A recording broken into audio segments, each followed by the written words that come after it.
అశ్వ సంవత్సరంలో కైలాస యాత్ర Shri Gayatri tours and travels 8977349696. Congress లో కుంపటి పెట్టాయి మున్సిపల్ ఎన్నికలు. జగిత్యాలలో జీవన్ రెడ్డి వర్సెస్ సంజయ్ గా కొనసాగుతోంది రాజకీయం.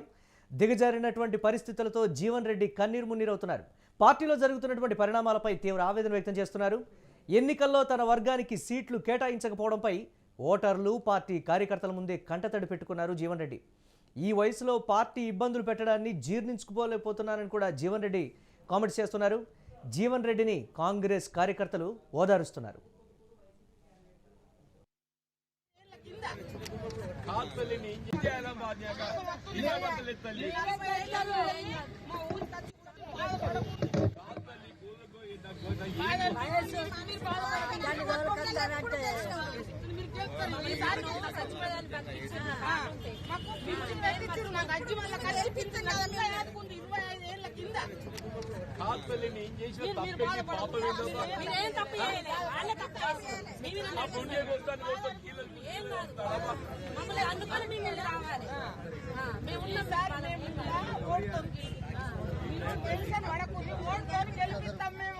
మీరు బాధపడకుండ్రి అయ్యా, బాంచలు బాధపడకండి.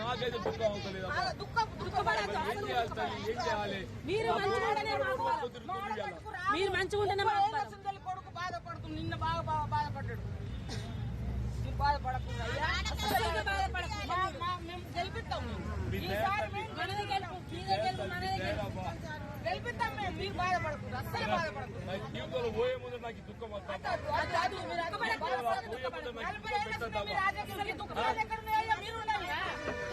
మొన్నటి మీరు 40 ఏళ్ళ అందరినీ కాపాడింది. అక్కడ తరాలు గుంజుకున్నాం. మీ దగ్గర కష్ట పోలీసులను కూడా బెదిరించారు. మాకు అన్ని తెలుసు. మీరు బాధపడకుండా. కార్యకర్తలే కాదు, సామాన్య ప్రజలు కూడా జీవన్ రెడ్డిని ఓదారుస్తున్నారు. కన్నీరు మున్నీరవుతున్నటువంటి జీవన్ రెడ్డిని ఓదారుస్తున్నారు. మేమున్నాం, ఎవరు ఏం చేసినా కానీ మేము మీ వైపే ఉంటాం. మీ అధిష్టానం మిమ్మల్ని మీ విషయంలో ఏ విధంగా వ్యవహరించినా కానీ మేము మీరు సూచించినటువంటి అభ్యర్థులకే ఓటేస్తామని గ్రౌండ్ లెవెల్లో కార్యకర్తలు కావచ్చు, లేకపోతే స్థానికంగా ఉండేటువంటి ప్రజలు చెప్తున్నారంటే అధిష్టానం ఈ అంశాన్ని ఎందుకు పరిగణలోకి తీసుకోవట్లేదు అనేది ప్రధానంగా వినిపిస్తున్నటువంటి ప్రశ్న.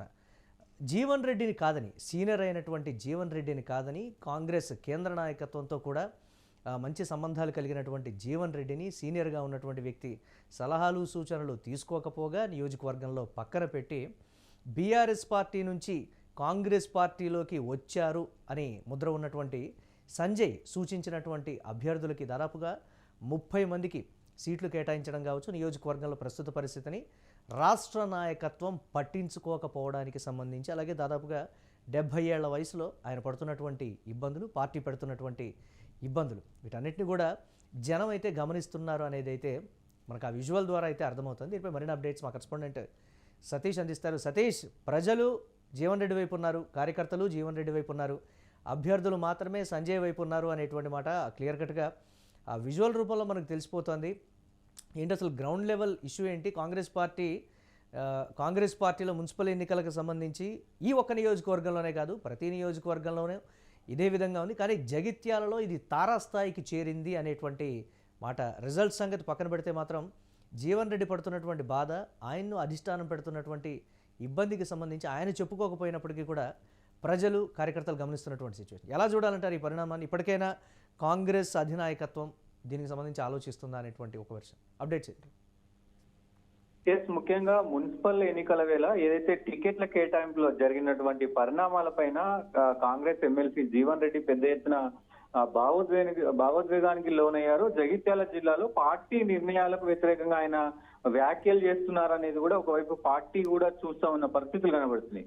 కానీ ముఖ్యంగా ఈ టికెట్ల కేటాయింపులో దాదాపు 30 నుంచి 40 సంవత్సరాలు కష్టపడ్డ వాళ్ళకి దాదాపు 30 సీట్ల కంటే అంటే 20 సీట్లు ఇచ్చిన పరిస్థితులు ఉన్నాయి. సో ఆపోజిషన్ పార్టీ నుంచి వచ్చినటువంటి ఆయనకు 30 సీట్లు ఇచ్చారు. అంటే 30 సంవత్సరాలు పార్టీ కోసం కష్టపడ్డ వాళ్ళకేమో 30 సీట్లు ఇవ్వడానికి మీకు చేయి రాలేదు. సో ఇప్పుడు ఎవరో ఒక అనామకుడు బయట నుంచి వచ్చిన అనామకుడికి ఎట్లా 30 సీట్లు ఇస్తారంటూ కూడా తీవ్ర ఆవేదనకు గురైన పరిస్థితులు కనబడుతున్నాయి. దాంతో పాటు ఆయన తీవ్ర భావోద్వేగానికి కూడా గురయ్యారు. ఈ నేపథ్యంలోనే కార్యకర్తలతో మాట్లాడుతూ, నా గొంతు కొయ్యాలంటే నా ముందు నా కార్యకర్తలను దాటి రావాలి. నా జీవితం కూడా ఇప్పుడు ప్రస్తుతం ఏదైతే జీవన్ రెడ్డి జీవితం కూడా కాంగ్రెస్ పార్టీలో దాదాపు 40-45 సంవత్సరాలు ఉంది. ప్రస్తుతం నేను నా అంతిమ దశలో ఉన్నాను. నా అంతిమ దశలో ఇలాంటి బాధ పెట్టడం ఎందుకంటూ కూడా ఆయన పెద్ద ఎత్తున బోరున ఏడ్చిన పరిస్థితులు కనబడుతున్నాయి.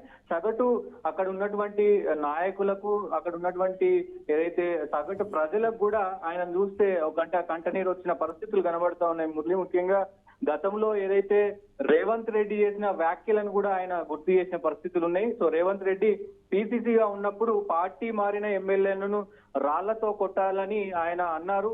కానీ నేనేమంటున్నానంటే ఓట్లతో మనం ఇప్పుడు ఆయనను కొట్టాలి అంటూ కూడా ఆయన చెప్పాడు. ప్రస్తుతం ఆయన రెబల్ అభ్యర్థులకు మద్దతు ఇస్తున్నారు. రెబల్ అభ్యర్థులకు సంబంధించి ఆపిల్ గుర్తుతో ఎన్నికల ప్రచారంలో ముందుకెళ్తా అంటే జీవన్ రెడ్డి కూడా రెబల్ గా మారినట్లే రాష్ట్ర నాయకత్వం గుర్తిస్తుందా, లేకపోతే ఏమైనా చర్యలు తీసుకోవడం కానీ, లేకపోతే పార్టీ లైన్ దాటి వెళుతున్నారనేది కూడా ఆల్రెడీ కొంతమంది నేతలు ఆయనతో చెప్పినట్లుగా కూడా తెలుస్తుంది. అంటే జీవన్ రెడ్డి విషయంలో ఇప్పటికిప్పుడు అలాంటి నిర్ణయం తీసుకునేటువంటి పరిస్థితి లేకపోయినప్పటికీ కూడా ఎలా ఉండబోతుంది అంటారు దీనికి సంబంధించి? అంటే ముఖ్యంగా గాంధీ భవన్ వర్గాల్లో ముఖ్యంగా మనకున్న ఇన్ఫర్మేషన్ ప్రకారం ఈ వివాదం ఏదైతే ఈ సంజయ్ వివాదం కావచ్చు, మొత్తం కూడా మొన్న గాంధీ భవన్ లో జరిగినటువంటి సిచ్యువేషన్ కావచ్చు, ప్రస్తుతం ఎన్నికలు జరుగుతున్నాయి కాబట్టి ఈ మొత్తం తతంగాన్ని కూడా టిపిసిసి మహేష్ కుమార్ గౌడ్ అబ్జర్వేషన్ చేస్తా ఉన్నారు. అలాగే మీనాక్షి నటరాజన్ కూడా అబ్జర్వేషన్ చేస్తా ఉన్నారు. ఎన్నికల తర్వాత దీనిపైన నిర్ణయం తీసుకుంటామని జీవన్ రెడ్డికి ఆల్రెడీ హామీ ఇచ్చారు. ఎన్నికల తర్వాత అసలు ఏంటి అనేది కూడా ఒక క్లారిటీకి వచ్చే అవకాశం ఉంది. కానీ ఈ లోపు కాంగ్రెస్ పార్టీకి సంబంధించి ఇటు పెద్ద ఎత్తున ఆయన రెబల్ గా దిగుతా ఉన్నాడు. ఎందుకంటే మొత్తం కాంగ్రెస్ కి ఎక్కడ కూడా ఆయన సపోర్ట్ చేయట్లేడు, రెబల్ అభ్యర్థులకు మాత్రమే సపోర్ట్ చేస్తా ఉన్నారు. సో మొత్తం కూడా అంటే కాంగ్రెస్ ను నమ్ముకున్న వాళ్ళకి కష్టం అవుతుందా అనేది ఇంటెన్షన్ గా ఆయన ముందుకెళ్తా ఉన్నారు. మరి కాంగ్రెస్ పార్టీ ఎందుకు మరి ఈ ఇప్పుడున్న పరిస్థితుల్లో ఎందుకు ఆలోచించట్లేదు అనేది ఒక పక్కన చూస్తే గనక, బీఆర్ఎస్ పార్టీ నుంచి వచ్చినటువంటి సంజయ్ కి, అంటే ఇటు సంజయ్ ని అటు జీవన్ రెడ్డిని గనక మనం ఫాలో అప్ చేసుకోగలిగితే, సో ఇటు బీఆర్ఎస్ పార్టీకి సంబంధించినటువంటి కార్పొరేటర్లు ఎవరైనా గెలిచినా, అంటే సంజయ్ వర్గానికి సంబంధించిన వాళ్ళు, సో వీళ్ళు గెలిచినా రేపు మన పార్టీకే వస్తారు. ఇటు జీవన్ రెడ్డి పార్టీ నుంచి గెలిచినా మన పార్టీలోకి వస్తారు. జీవన్ రెడ్డికి సంజయ్ కి సమన్వయం చేయాలని చూస్తున్నారా, లేకపోతే సమన్వయంతో పని చేయండి అని చెప్తున్నారా, లేకపోతే ఏంటి అసలు కార్యకర్తలు కూడా ఒకంత గందరగోళం కదా దీనికి సంబంధించి, దానికి సంబంధించి ఏం చూస్తున్నారు అసలు?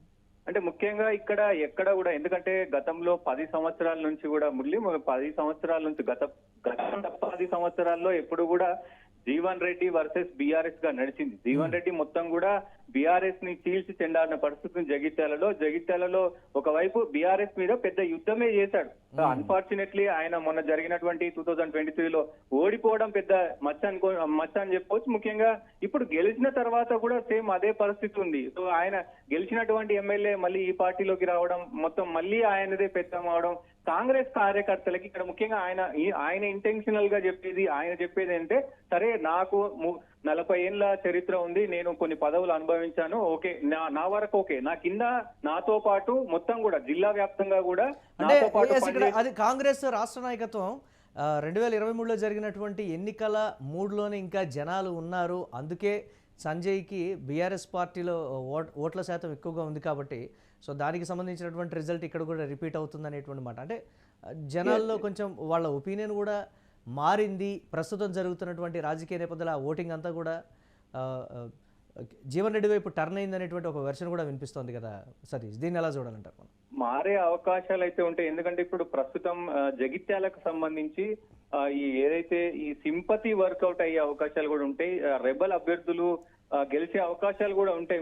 ముఖ్యంగా ఇక్కడ 2 అంశాలు ఏంటంటే, వాళ్ళు ఓవరాల్ గా అంటే పార్టీ అధిష్టానం ఓవరాల్ గా ముఖ్యంగా రాష్ట్రానికి సంబంధించి ఇక్కడ జగిత్యాలలో ఎవరు గెలిచినా, ఇటు సంజయ్ వర్గం గెలిచినా సో కాంగ్రెస్ పార్టీలోకి మళ్ళీ వచ్చే అవకాశం ఉంటుంది. అటు జీవన్ రెడ్డి అభ్యర్థులు గెలిచినా కాంగ్రెస్ పార్టీలోకే వచ్చే అవకాశం ఉంటుంది. సో బయట వ్యక్తులు ఎవరు గెలవకూడదు, ఈ రెండింటి మధ్యలో వీళ్ళే ఎవరో గెలవాలి అనేది వాళ్ళ ఇంటెన్షన్ గా కనబడతా ఉంది. సో దీని తర్వాత ఎలక్షన్స్ అయిపోయిన తర్వాత దీనికి ఏదో ఒక పరిష్కారం అంటే సంజయ్ ని ఏం చేస్తారు లేదంటే జీవన్ రెడ్డిని ఏం చేస్తారు అనేది కూడా అధిష్టాన నిర్ణయం. సో ఆ అధిష్టానం దగ్గర ఉండి చూస్తా ఉంది. మీరు మీ పని చేసుకోండి అంటూ కూడా ఇప్పటికే అటు సంజయ్ కి చెప్పారు, అటు జీవన్ రెడ్డి కూడా చెప్పిన పరిస్థితులు ఉన్నాయి. కానీ సగటు కార్యకర్తకు మాత్రం ఇది కాంగ్రెస్ కార్యకర్తకి పెద్ద ఎత్తున ఎదురు దెబ్బ అనుకోవచ్చు. ఎందుకంటే దాదాపు కొన్ని సంవత్సరాలుగా కష్టపడ్డ వాళ్ళ కోసం పదవులు లేవు. అంటే కన్ఫ్యూజన్ లో ఉన్నటువంటి క్యాడర్ క్లారిటీతో ఉందా? ఇప్పుడు ఆ క్లారిటీ వచ్చిందంటారా వాళ్ళలో?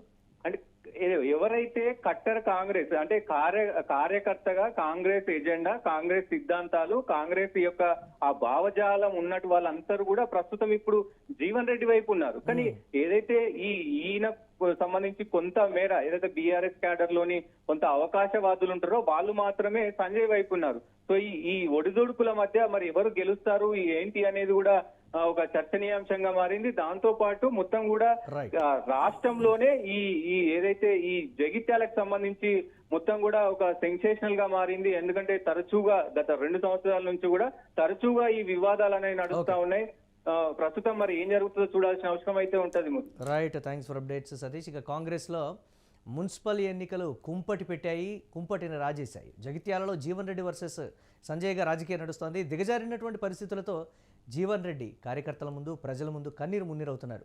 పార్టీలో జరుగుతున్నటువంటి పరిణామాల మీద తీవ్ర ఆవేదన ఆయన వ్యక్తం చేస్తున్నటువంటి పరిస్థితి ఉంది. ఎన్నికల్లో తన వర్గానికి సీట్లు కేటాయించకపోవడంపై కూడా ఓటర్లు, పార్టీ కార్యకర్తల ముందే ఆయన కంటతడి పెడితే అక్కడ ఉన్నటువంటి ప్రజలు, కార్యకర్తలు కూడా ఆయన్ని ఓదారుస్తున్నటువంటి పరిస్థితి అయితే ఉంది. ఈ వయసులో పార్టీ ఇబ్బందులు పెట్టడానికి కూడా జీర్ణించుకోలేకపోతున్నానంటూ జీవన్ రెడ్డి చెప్పారు. అంతటి సీనియర్ నేత ఆ స్థాయిలో కంటతడి పెడితే సరే, రాజకీయం అనేటువంటి అంశం పక్కన పెడితే జీవన్ రెడ్డి స్థాయి, మాజీ మంత్రి స్థాయి వ్యక్తి అక్కడ కార్యకర్తలు, సామాన్య ఓటర్ల ముందు ఆ స్థాయిలో ఆవేదన వ్యక్తం చేస్తున్నప్పటికీ డెఫినెట్గా దీనికి సంబంధించి జీవన్ రెడ్డికే మెజారిటీ వచ్చేటువంటి, జీవన్ రెడ్డి వర్గమే గెలిచేటువంటి పరిస్థితులు ఉన్నాయనేటువంటి మాట. అయితే జీవన్ రెడ్డిని కార్యకర్తలు, ప్రజలు, అలాగే కాంగ్రెస్లో ఉన్నటువంటి కీలక నేతలు కూడా నియోజకవర్గానికి సంబంధించి ఓదారుస్తున్నటువంటి పరిస్థితి అయితే ఉంది.